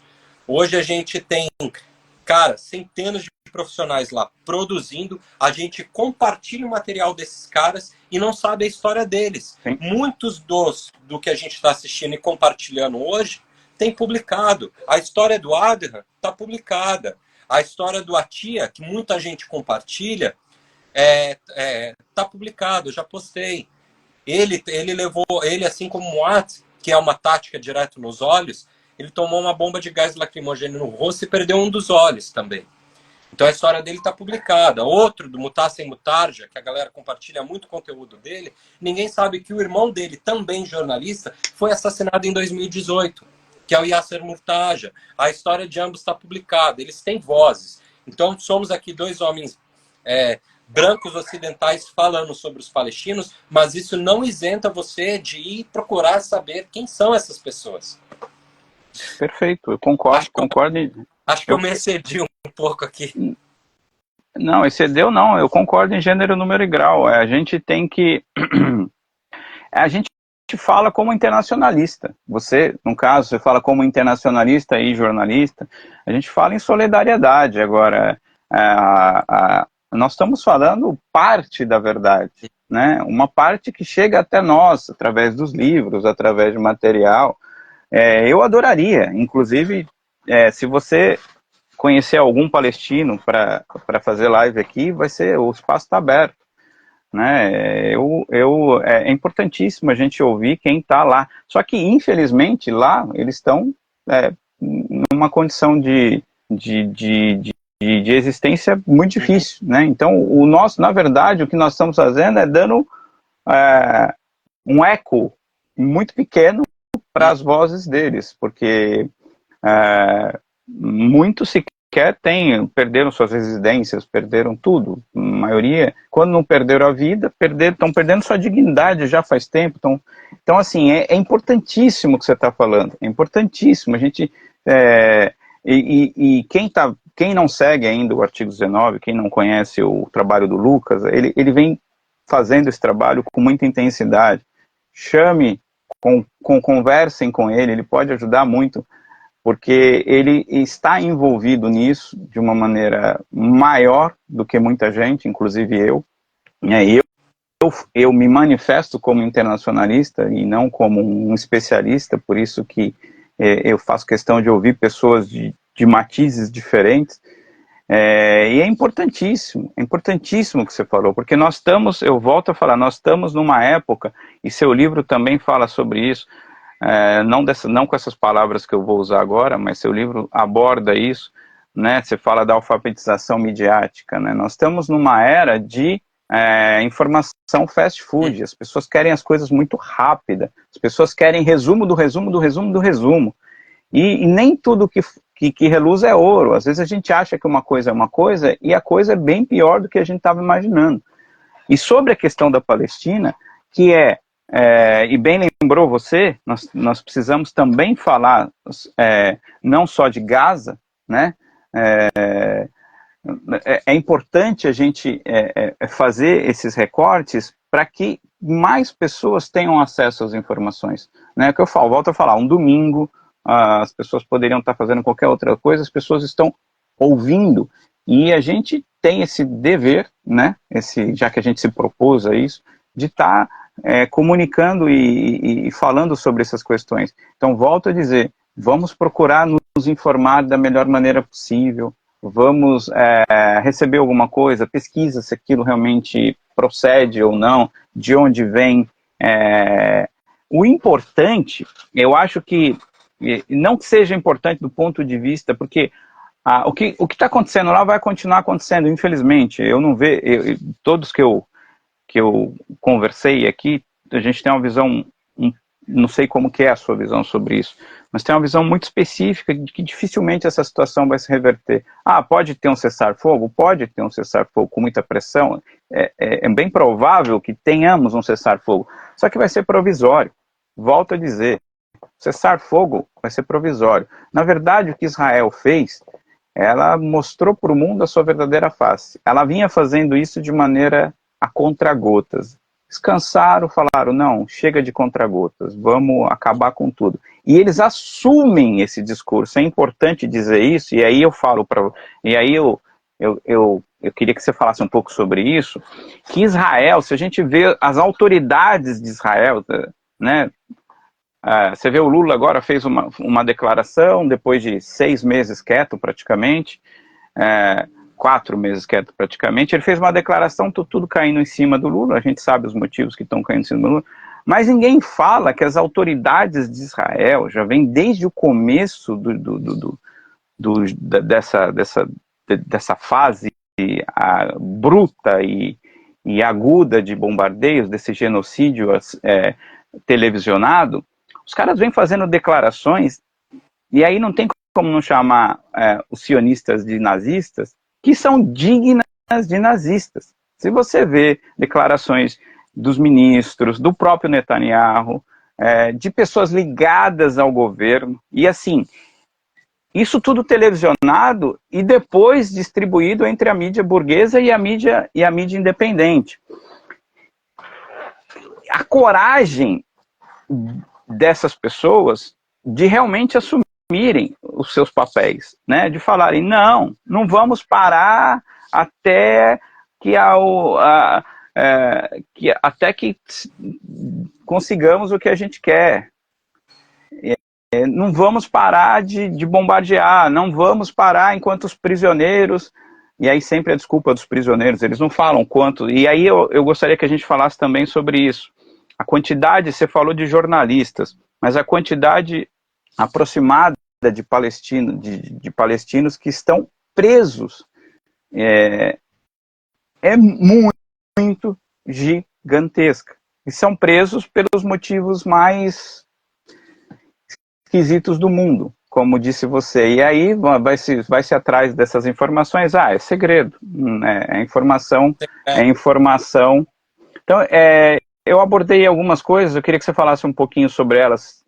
Ficou um pouco confuso, porque eu falei de muita coisa, mas eu acho que você consegue identificar aí um pouco do que eu falei. Bom, eu vou tentar ir por partes também, tá? Vamos lá, ao Estado sionista em si. A gente falou da leitura, de lei, de se informar. Eu vou indicar para vocês, diferente de todo mundo, não vou mandar ler Darwish, não vou mandar ler Eduardo Said. A leitura mais simples que a gente pode ler para entender o sionismo é do próprio Theodor Herzl. Leiam o Estado Judeu, que está lá para baixar, traduzido, top, no consulado de Israel. Sim. E assim, ali vocês vão ver, nós vemos, que o lance de falar hebraico é uma tática, o lance de expulsar a comunidade local já era uma tática. Tudo isso foi escrito pelo cara que, não vou dizer que ele deu o nome, porque nem o sionismo é dele, o sionismo é de um outro cara. Mas tudo isso está no manualzinho do sionismo, que está publicado aí e ninguém lê. Ali tem muitas informações, mostra que não tem nenhum vínculo religioso, até porque o Theodor Herzl era um judeu, vamos falar um judeu culturalmente judeu, mas ateu. né? Identificado como judeu, mas de inclinações religiosas ateu. Ele ali está especificado pelo menos 4, 5 lugares sugerindo onde seria esse Estado judeu. Inclusive a Argentina. Inclusive foi cedido território na Sibéria. Mas eles escolheram a Palestina por estar mais no centro do mundo, por exemplo, e por conseguir adaptar as outras informações. Então entrem lá no consulado de Israel e baixem o livro O Estado Sionista. Ali vocês não precisam nem de uma leitura crítica. A primeira página do livro é o Theodor Herzl falando que ele mostrou o manuscrito para um outro amigo judeu. E o outro amigo judeu começou a chorar. E ele fala, por que você está chorando? Aí o cara fala, porque você é louco. Porque você é doido, cara. Isso que você está falando é um absurdo. Então, outro judeu. Então, leiam. Ali a gente consegue explicar muita coisa do que é o Estado de Israel. Quanto à menção que você fez ao Lula, eu sou, assim, admirador do Lula de carteirinha. Mas sejamos céticos. Vou ser cético de uma pessoa que tem não só um conhecimento teórico, mas que participou de algum lado B dessa história, que aqui não é relevante falar. Então, assim, o governo nacional, eu afirmo, e assim, vão documentar isso daqui a alguns anos, a gente vai ver certas publicações, que se manteve calado, mas não se manteve inoperante. O governo brasileiro, ele teve uma assistência, não só com os palestinos na Cisjordânia, mas com em Gaza desde o primeiro dia. O momento de se calar é uma... Mas isso, gente, eu sou uma mera pessoa aqui falando que viu alguma coisa do lado B dessa história, mas esteve atuante de uma maneira que nenhum outro Estado no mundo pode se comparar. Eu já admirava o Lula e depois dessa passo a admirá-lo ainda mais. Eu acho que a postura desse pronunciar da maneira que foi feita, eu, como Lucas Siqueira, não teria me pronunciado daquela maneira. Mas eu acho que foi uma assertiva, acho que foi um ponto de virada de chave que convenceu muitas pessoas, incluindo a gente aqui hoje. A gente está falando, e eu acredito que quem está nos assistindo também, é de maioria de radicais, de esquerda radical, onde a gente atua de uma outra forma, pensa de uma outra maneira, mas nós temos uma outra esquerda entre nós e um centro muito grande, uma esquerda muito grande, muito volumosa, inclusive de maioria de influencers, que precisou desse start do Lula para falar. Só que ele sabia que quando ele desse esse start que ia vir bomba de todos os lados. Mas a gente precisou. Então, assim, eu não tenho de verdade críticas. Tenho críticas contra o governo, contra o Lula, enfim, ao PT, de diversas maneiras. Mas nessa questão específica do 7 de outubro para cá, não tenho o que falar de negativo. Mas, repito, essa é uma experiência particular. Aí agora só perdi o fio da meada da última coisa que tu mencionou. Até eu. Lembro. Das declarações que foram ao vivo e a cores das autoridades de Israel, né, do próprio Netanyahu. E uma outra coisa que eu falei, se alguém puder retomar, que foi a parte final, acho que eu falei, acho que a gente pode começar por aí. Então vou retomar essa tua, dando uma outra indicação de leitura. Aí fica uma leitura crítica, mas está bem simplificado. No site Adala, A-D-A-L-A-H, Adala, entra pelo Google, galerinha, e que já traduz automaticamente. Tem um conjunto, se não me falha a memória, das 58 leis mais absurdas do Estado de Israel para subjugar o povo palestino. Dentre elas, a gente tem a Lei do Retorno de 1950, que é a que permite qualquer judeu do mundo de voltar para Israel, Sim. voltar para um lugar que ele nunca foi. Tem a lei de atiradores de pedra, porque atirar pedra na Palestina é um crime. Israel considera que um palestino atirando pedra num exército colonizador é criminoso. E tem inúmeras outras. Então, as falas do Benjamin Netanyahu, do Itamar Ben-Gvir e de todos esses outros assassinos, eu nem considero. Porque é a mesma coisa você considerar a fala de um Charles Manson. Cara, ele é um cara lunático. Eu não vou considerar esse cara. Eu já sei que ele não presta. Então eu vou considerar o quê? O que está escrito que é lei. E tem a lei do Estado-nação judeu, que 2018, que proibia outro idioma a não ser o hebraico no território, o que já é absurdo, porque ali sempre foi um território de múltiplos idiomas, e o árabe como nativo um deles. Então, assim, a fala desses caras, para mim, pouco importa, porque o que eles fazem já diz tudo. Então, se o Netanyahu falar que ama os palestinos, para mim não importa o que ele fala, se ele ama ou se ele odeia, porque eu sei quem ele é.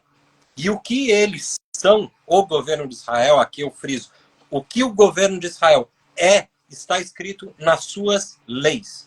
Então, são leis de discriminação, leis de colonização, das leis mais brutais e absurdas que a gente possa imaginar. Então, a fala desses caras, para mim, Guagala, quando alguém vem com um comentário assim, tu viu o que o Netanyahu falou? Eu me surpreendo de assim, você esperava alguma coisa boa sair da boca de um cara que é genocida, declarado? Então eu nem me De forma preocupo com isso, eu me preocupo com o que é prova material para a gente. Né? Como diz, não lembro agora a citação, mas diz que prova oral não conjuga uma prova nos autos, né? Alguma sim. coisa assim.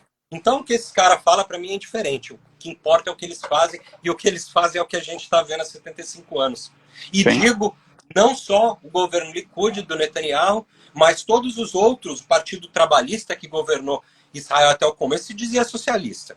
Então, todos, repito aqui novamente o que eu falei lá no começo, não existe um partido de esquerda, um partido radical, um partido socialista em Israel. Todos foram coniventes com os massacres palestinos em algum determinado momento da história. Ben Gurion foi na Nakba, depois teve Itzhak Rabin, falando só dos trabalhistas, sem falar dos mais lunáticos. Golda Meir, depois teve... Aí a gente começa a partir para os mais lunáticos de todos, né? Que é o Geonome, também responsável pelo massacre no Líbano. Está no livro, esqueci o nome dele. Mas teve Ariel Sharon, que trágico de Gaza hoje tem grande parte do...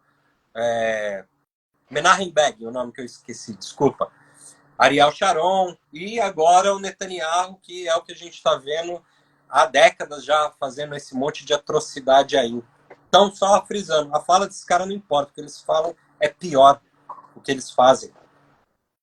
Eu concordo, mas só foi no sentido de dizer assim, se os caras vêm a público dizer isso, e como as narrativas, né, a ideologia realmente, eu acho que nunca a gente pôde ter um exemplo tão grande do que Marx escreveu como agora, né, porque você vê tudo que está acontecendo, e mesmo assim a opinião pública, uma parte da opinião pública alienada ainda fica ao lado desses caras. Agora a gente entende com mais ênfase como que Hitler fez o que Hitler fez, né? Há todo um pudor, dependendo da geração de alemão que você dependendo de quando você nasceu na Alemanha, se você era jovem, se você não era. Tem alemães que têm vergonha de falar a data de nascimento, porque vão perguntar para eles, então você era um cidadão, você era um jovem, você era na época que Hitler estava, né, no poder, se tem vergonha. Então, é muito comum na Alemanha, dependendo da idade que se tem, você mentir sua data. Porque Hitler teve o apoio da maioria da população, né? Então é importante a gente entender como que se manifesta esses fenômenos de alienação de massas, né? E como o poder econômico, o poder ideológico, ele atua, né? De uma maneira muito surpreendente, né? E isso a gente vai ter muito material para estudar. Infelizmente, não gostaríamos de ter esse tipo de material, mas nós vamos ter muito material para estudar, tanto do ponto de vista jornalístico, do ponto de vista histórico, do ponto de vista filosófico, do ponto de vista psicológico, né? Assim como se tem até hoje estudos e mais estudos sobre a Alemanha nazista. Grandes intelectuais apoiaram Hitler, pessoas assim que produziram grandes obras, né? E quem quiser fazer uma pesquisa, pega essas empresas para entender o que é o sionismo, pega as empresas que apoiaram Hitler, talvez algumas não têm o mesmo nome, mas pega a árvore genealógica dessas empresas, desses grupos econômicos, e vejam quais os grupos que estão ao lado do sionismo.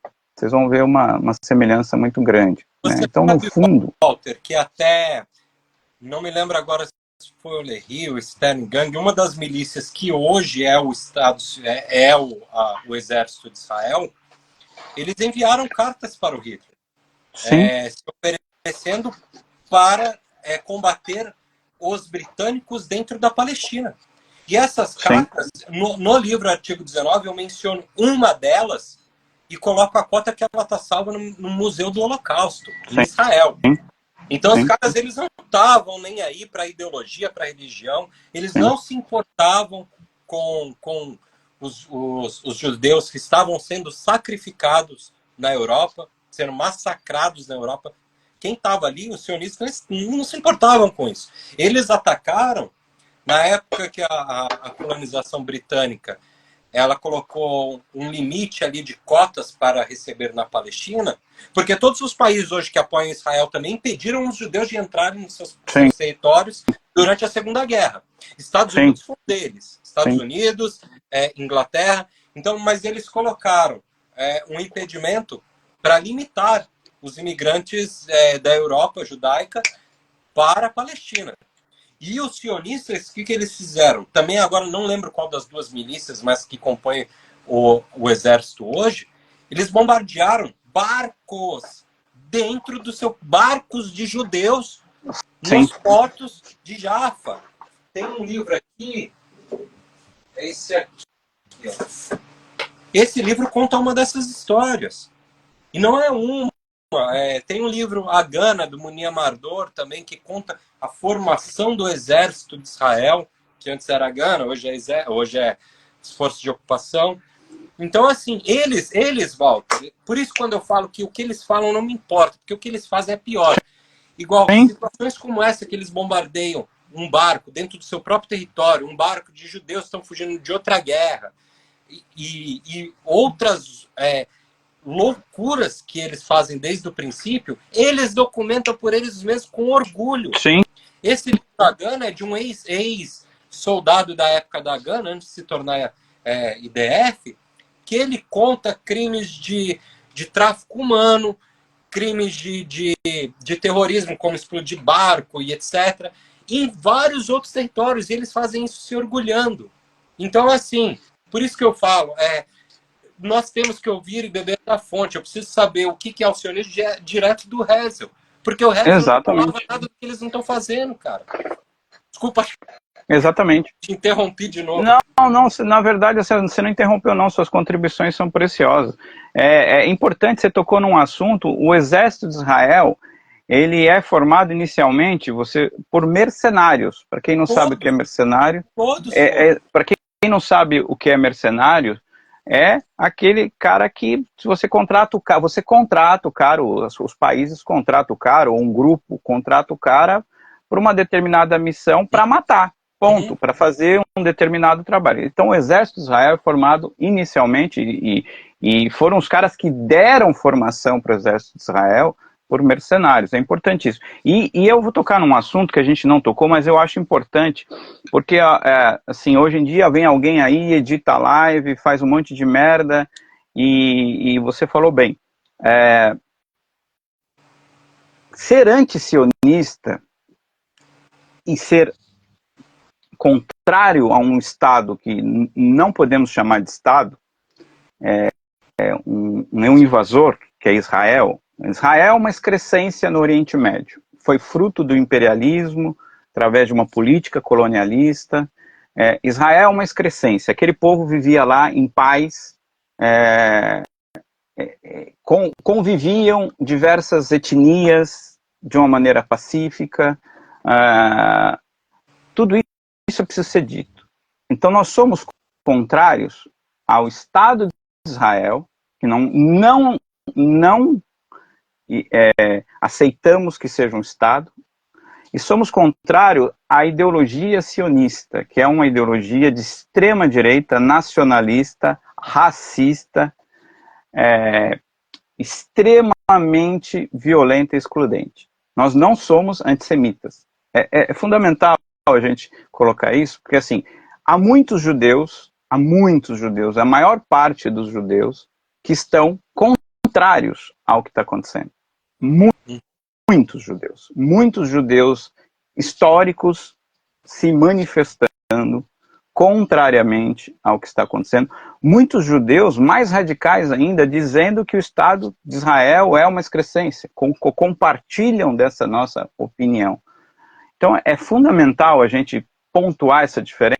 Eu sei que quem está aqui tudo camarada, sabe o que a gente está falando, mas isso aqui pode ganhar uma outra dimensão.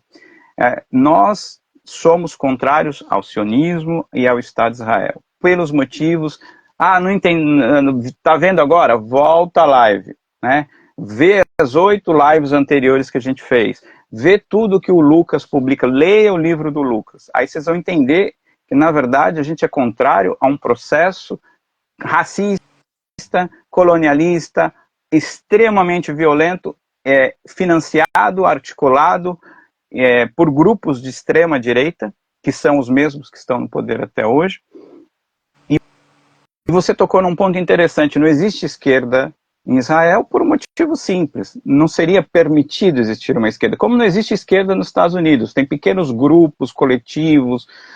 Os Estados Unidos tem 2 partidos, basicamente, o republicano e o democrata. Os 2 agem da mesma maneira. Estão tudo se cagando agora do medo do Trump. Gente, Trump e Biden é farinha do mesmo saco. É lógico. Como eu gosto de lembrar quando a gente fala assim, Trump, Biden, George Bush, não esqueçamos de outros absurdos propagados por Obama, que Obama Sim. Não é aquela novela, tá? Exato. É só avaliar pelo contexto histórico do período da administração Obama. O mesmo a gente pode dizer pro Clinton. Cara, olha o que Clinton fez, o que Cuba vive hoje é um reflexo direto de Clinton, desde que ele era governador. Então, exatamente. Vamos tirar a responsabilidade. Você bem disse que democratas e republicanos são farinha do mesmo saco. E eu acrescento agora a sua fala. Tão criminosos quanto. Sim. Tem até um meme que circula e circulou de 2 aviõezinhos bombardeando uma determinada região. Aí um é um avião normal, Estados Unidos, o outro é o aviãozinho normal, Estados Unidos, com uma bandeira LGBT. Então, assim, um é o democrata e outro é o republicano. Então, assim, sem ilusões no imperialismo, sem ilusões no capitalismo.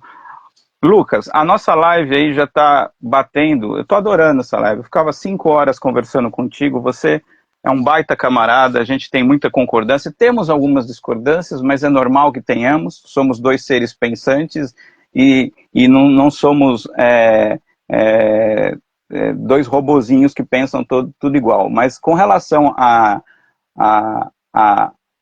essa política internacional, ao imperialismo, a Israel, a gente tem quase 100% de concordância. Então, adorei, tô adorando essa live, adorei não porque não acabou ainda, tô adorando essa live. Pô, primeiro, um grande prazer ter você aqui, eu tô muito feliz.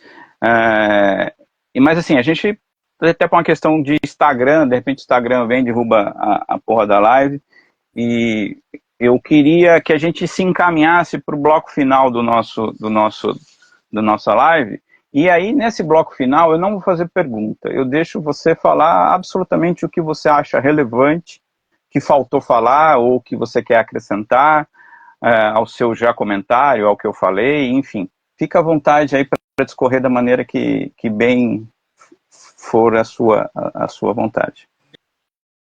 Eu vou deixar o agradecimento depois, o veludo depois, e vou dar uma última pedrada para a gente responder uma coisa que eu havia perguntado, sobre o lance antissemita, o lance antisionista. O lado semita da história, existe uma historiografia aí por trás, meio chata até de se explicar, de Sem, filho de Noé e bababá. Sim.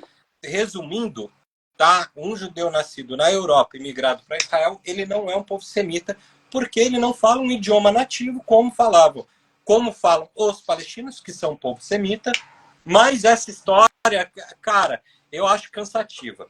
Então, assim, simplificando o que é ser anti-sionista para anti-judaico, tá? Ser anti-judeu é o Judenhass, que Adolf Hitler dizia, ele era contra os judeus. Eu não tenho inimizade com nenhum judeu por ser judeu. Eu tenho inimizade com seres sionistas. Aí também existe uma confusão linguística aí sobre também sionismo, mas eu vou dizer uma coisa. Eu costumo dizer o seguinte: você está assistindo televisão, você está vendo jornal, independente do que a Globo fala ou mostra, são aquelas imagens, são o sionismo. Tudo aquilo ali é o sionismo. Se você está calado diante daquilo, diante disso que a gente está assistindo, você está calado, você é um sionista. Logo, você é tão conivente quanto esses assassinatos, quanto eles são. Por outro lado, se você está assistindo, mas não se manifesta, cara, eu não sei nem o que dizer, tá? Mas Sim. eu só desejo o meu sincero desprezo para essas pessoas que assistem e ficam caladas, que conseguem viver normalmente caladas.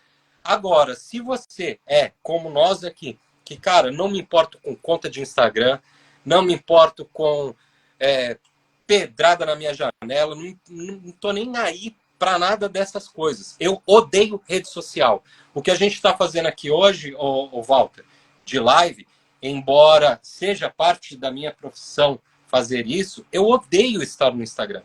Eu já havia desativado minha conta do Instagram, eu só voltei no dia 7 de outubro. É só a galera tá duvidando do que eu tô falando, fazer a comparação das datas entre uma postagem e outra. Só que é essencial nesse momento, para mim é essencial estar aqui. Eu preciso estar deixando de ir para a praia com a minha esposa, deixando de dar uma certa atenção para minha filha, porque eu preciso lutar. Então, estar lutando aqui, se você hoje está fazendo, eu não preciso nem dizer vocês que estão aí com a gente ao vivo, porque o fato de estarmos, não sei se esse 17 que está aqui em cima engloba nós dois, mas o fato de estarmos 17 pessoas reunidos nesse domingo, criticando o imperialismo e criticando o sionismo e tudo o que está acontecendo, nos mostra de que lado estamos. Então, somos antisionistas. Nós, quem está nos assistindo, quem compartilhar das nossas ideias, todos os outros militantes que estão nas redes sociais falando sobre isso, temos os oportunistas, mas temos a galera que está, pagando o preço por estar falando de Israel. E aqui, mais uma vez, mais uma conversa, eu queria mencionar que uma coisa que eu tenho defendido muito. As pessoas mais ativas nas redes sociais que estão falando sobre Israel, sobre os crimes em Gaza, são justamente as que não estão vinculadas a nenhuma mídia de comunicação.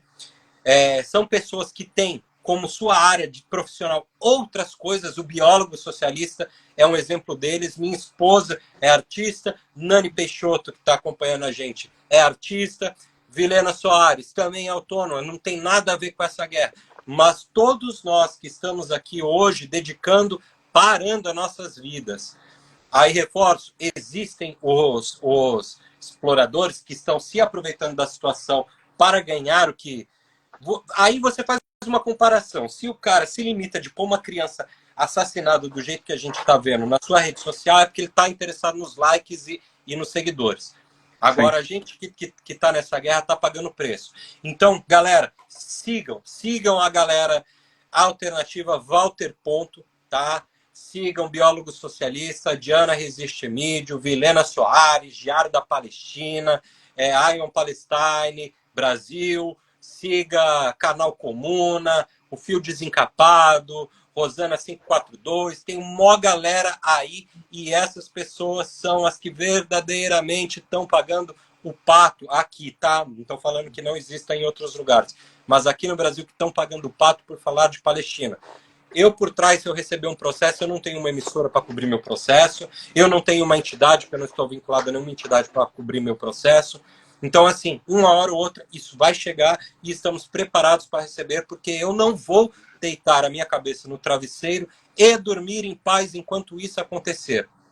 E agora, só para finalizar, já que eu já arrebentei um pouco aqui, taquei a pedra nas vidraças sionistas aí, Walter, eu queria agradecer de coração a oportunidade dessa conversa. A gente tem tentado marcar isso há um bom tempo já, mas eu estou sobrevivendo nas mídias sociais aí graças ao bloqueio, entre um bloqueio e outro, com outros canais também. Mas queria te agradecer de coração por proporcionar essa conversa e por, desde o primeiro dia, eu acho que eu acompanho a tua conta desde o dia 7 de outubro, estar falando de Palestina. Porque hoje, agora sim, depois que o Lula falou aquilo que eu falei, virou a moda, parece que é obrigatoriedade de falar de Palestina e defender a causa palestina. Isso é bom? Mas nós temos que reconhecer aqueles que são oficialmente, genuíno, que estão pela luta, não só pela Palestina, mas pela luta no Congo, pela luta contra o embargo em Cuba, enfim, pela emancipação do povo, dos seres humanos em geral. As linhas que desenharam, que alguém desenhou no mapa, não representam aquelas pessoas. Aquilo são linhas.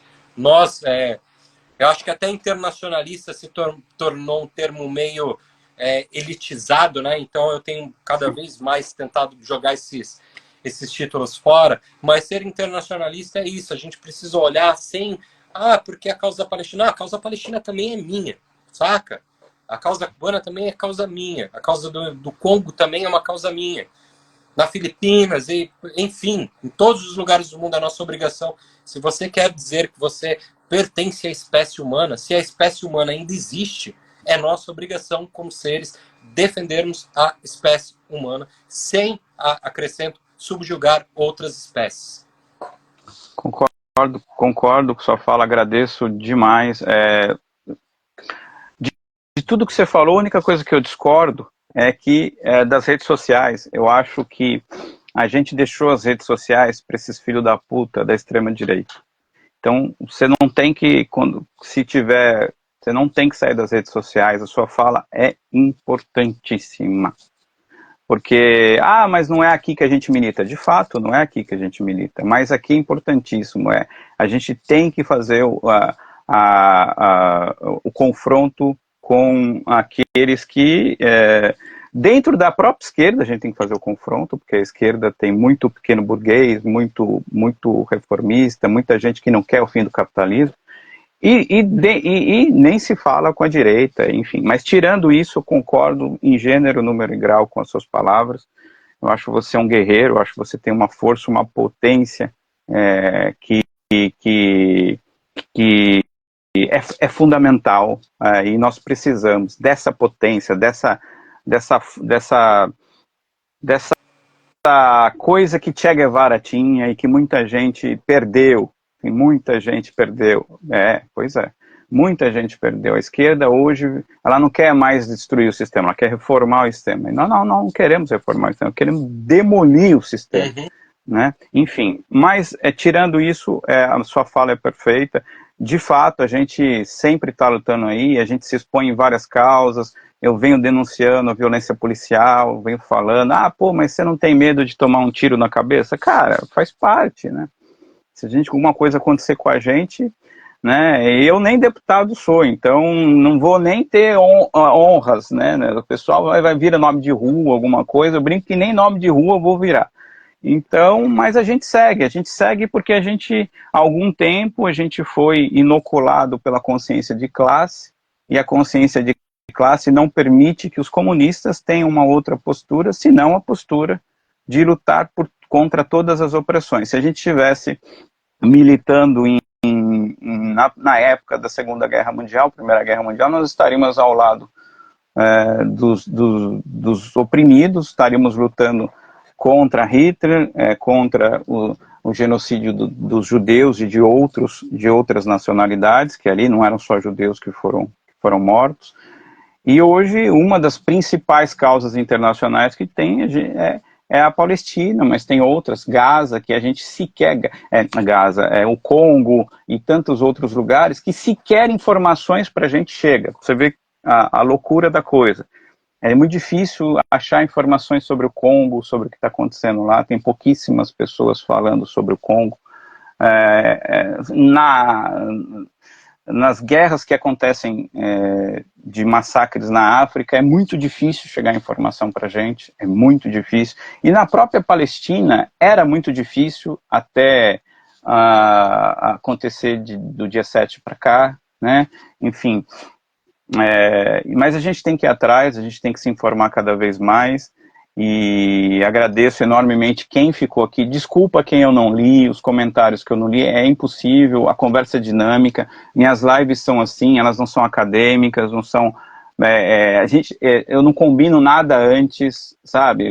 Ele sabe, o Lucas sabe disso, eu não faço roteirinho antes, vamos falar disso, aquela live toda quadradinha, não, fala o que você quiser, vamos falar. Eu tento lembrar de alguns pontos, tocar em algumas questões, mas deixo a live o mais solta possível. Então é isso, essa live vai ficar no meu perfil aqui, então compartilhe, vou compartilhar com o meu camarada, o Lucas, para ficar no perfil do artigo também. No máximo até, deixa eu ver, hoje é domingo, até terça, quarta-feira vai estar no YouTube também, então quem me segue aqui e não me segue no YouTube ainda, siga lá, é um canal que eu criei faz um mês e pouco, que é o quê? Para organizar as lives, que fica uma bagunça aqui no Instagram, ninguém consegue achar nada, então eu estou passando as lives para lá, é um canal só para deixar as lives mesmo, então me sigam lá, compartilhem, vamos fazer esse trabalho, e é isso. Eu acredito que, infelizmente, contra a nossa vontade, é que eu falo, eu estudo diversas coisas, eu gostaria de estar fazendo uma live para falar sobre estética, sobre poesia, sobre arte, sobre qualquer outro assunto, né? Ninguém gosta de estar nessas lutas, mas elas são necessárias. A gente só vai parar quando a gente conseguir transformar essa sociedade em algo, né? E a nossa luta não é só pela Palestina. Então, volto a dizer, eu vejo muita gente com uma postura muito coerente com relação à causa palestina e uma postura extremamente incoerente com relação a outras pautas. Então, a nossa luta é pela transformação da sociedade. Da Palestina, nesse momento, não é nem luta, é um grito de desespero para que aquilo que está acontecendo lá, que eu tenho 47 anos, eu nunca vi isso em toda a minha vida, eu nunca vi um genocídio televisionado, eu falo que é um genocídio televisionado, toda hora criança espedaçada, mãe chorando, corpos destroçados, é uma coisa assim dantesca, acho que nem os principais nomes da literatura pensaram em escrever alguma coisa assim, Dante Alighieri nunca pensou, nunca ninguém, o inferno de Dante Alighieri é refresco perto do que acontece em Gaza, então gente, o bagulho é louco, vamos continuar, às vezes a gente é humano, às vezes a gente está cansado, às vezes a gente chora, às vezes a gente está com o saco cheio, a gente entende de você ter sumido das redes sociais, isso aqui é tóxico pra caramba, isso aqui é um inferno, mas a gente tem que seguir. Camaradas, obrigado, Lucas, obrigado. Só para finalizar, eu peço para que você deixe os seus contatos, aonde te acha, fala de novo do seu livro, como que faz para baixar, enfim, e aí a gente finaliza. Eu acho que a gente não falou, vou falar bem rapidinho. Tem uma campanha, tem duas campanhas fixadas no meu perfil, artigo 19, que uma é para o Adham de Gaza. A campanha não é feita por mim, a campanha é feita na Bélgica por um irmão dele, tá? Não é para solidariedade com todos os jornalistas, é esse caso específico desse cara aqui. Precisa muito da nossa contribuição. E existe um outro caso também, que também está fixado lá no meu perfil, artigo 19. Quanto às redes sociais, eu tenho me limitado eu já não havia, há muito tempo, colocado coisas particulares, não tinha rede social como causa particular, mas eu decidi reativar, estar de volta nas redes sociais, e agora até com mais de um canal, porém só canal para militância, para informação. Sim. Um deles é o artigo 19, tá? Por escrito, não usem número. É esse que estou falando agora. E o outro é o clandestino underline perfil. Esse clandestino é uma outra maluquice que eu e alguns outros camaradas doidos aí estamos inventando para arremessar as nossas pedras. Mas, novamente, queria reforçar, não peço que sigam apenas o meu canal. Na verdade, eu não gosto nem dessa expressão seguir, né? Jesus tinha 12 seguidores e um traiu o cara. Então, mas nos acompanhem, vamos compartilhar material juntos, mas também, como eu já disse, Vilena, Walter Ponto, biólogo socialista, Fio Desencapado, Canal Comuna, tem muita gente produzindo conteúdo aí. Então, assim, às vezes, eu não me encaixo na linguagem do Walter, porque a gente tem essa de não se enquadrar. Então siga o Fio Desencapado. Não gosto do Fio Desencapado. Segue outro, mas segue alguém. Ajuda alguém. Sim. Tira informação de alguém, de algum lugar. Né? Vamos parar de fazer o que a direita faz, não só no Brasil, como em todos os lugares do mundo, que é ficar repetindo um monte de groselha que chegou no WhatsApp. Vamos tirar as informações, vamos dar apoio para os nossos e seguirmos todos na luta. É isso que a gente precisa, gente. Isso aí. Obrigado mais uma vez, Lucas. Então, concordo, não é? Eu também não gosto desse termo siga, mas qual foi a expressão que você usou? Cara, eu nem sei, eu tô tentando achar um termo para trocar esse não, mas você usou um legal, isso é legal. Tá bom. Na falta disso... Vamos nos acompanhar. Acompanhe toda essa galera, acompanhe todo mundo que vocês veem que tem um perfil de esquerda, mas sobretudo a esquerda radical, e é até bom ver discursos diferentes para você formar o seu quadradinho, né? Senão você fica uma pessoa... né, só tem uma visão de mundo, não tem a contrapartida, o fulano pensa assim, deixa eu ver como o outro fulano está se manifestando. Às vezes é bom, porque a partir dos contrários, né, eu como um homem que estudo filosofia, a partir dos contrários, e a gente é dialético, né, materialista dialético, e a dialética se faz de tese e antítese, né? Quando só tem a tese é complicado. Eu tenho até minha esposa fica doida aqui comigo, a Diana. Eu tenho mais livros, esse é um deles, né, de autores israelenses ou biografias de políticos, primeiros ministros israelenses, do que de palestinos. Então, assim, precisa não só estar dentro das bolhas, né, do algoritmo, que a Lúcia Santaella já disse, não consumindo só o que nos pertence, né, mas também beber de outras fontes, inclusive dos inimigos que combatemos, para entender o que está sendo proliferado ali, para tirarmos a tese, antitese, síntese que você falou, né? A gente precisa consumir de todos os lados para poder estar aqui forte para seguir na luta. Agradeço de coração a você e todo mundo aí, Walter. Até para ilustrar o que você está falando, esses 3 livros aqui, ó, essa obra magnânime aqui, que é o Capital, o velhinho barbudo escreveu do zero, mas sabe onde ele foi buscar a fonte? Ele foi buscar a fonte nos teóricos da burguesia, que é o Adam Smith e o David Ricardo. Ou seja, o cara foi ler a burguesia para entender o capitalismo. Ele foi ler aquilo que já existia. Ele devorou a ciência econômica para fazer a crítica da ciência econômica. Então a gente não vai aprender se a gente só seguir aquelas pessoas que falam a mesma coisa que a gente concorda. Então, eu sou muito bloqueado. Eu faço uma coisa, me bloqueiam, deixam de me seguir. Eu caguei. Não estou aqui para isso.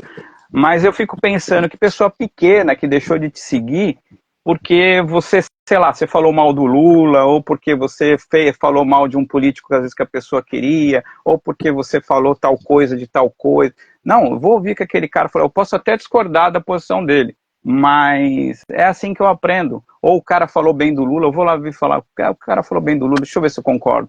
Ou o cara falou bem de tal político que eu tinha uma admiração, e, enfim, é assim que a gente aprende, é a tese, a antitese e a síntese. Camarada, mais uma vez, obrigado, agradeço, assim, eu estou muito feliz por essa Eu live, também. pena que o tema não nos deixa feliz, mas nem tudo é perfeito, se fosse perfeito não precisava de militantes. O pessoal fala assim, pô, tá difícil a coisa, eu falo, é claro, por isso que a gente está aqui, como você disse, se fosse legal, a gente estaria só com rede social só para, como muita gente faz, né, só para ficar postando uma realidade good vibes, né, postando frase de coaching e coisas do gênero. Se a gente não faz isso, é porque a gente acredita que o mundo precisa ser transformado. Sigamos, uma boa tarde a todos, um bom final de domingo. Lucas, mais uma vez, obrigado, meu irmão, meu camarada, o que você precisar de mim, eu tô aqui. Volte outras vezes, vamos fazer outras lives, fica à vontade para bolar o tema.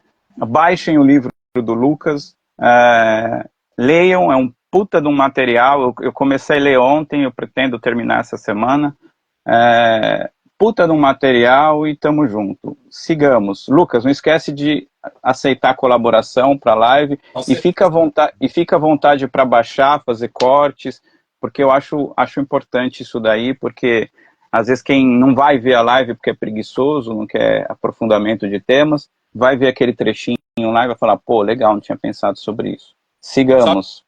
Só me despeço com uma última fala.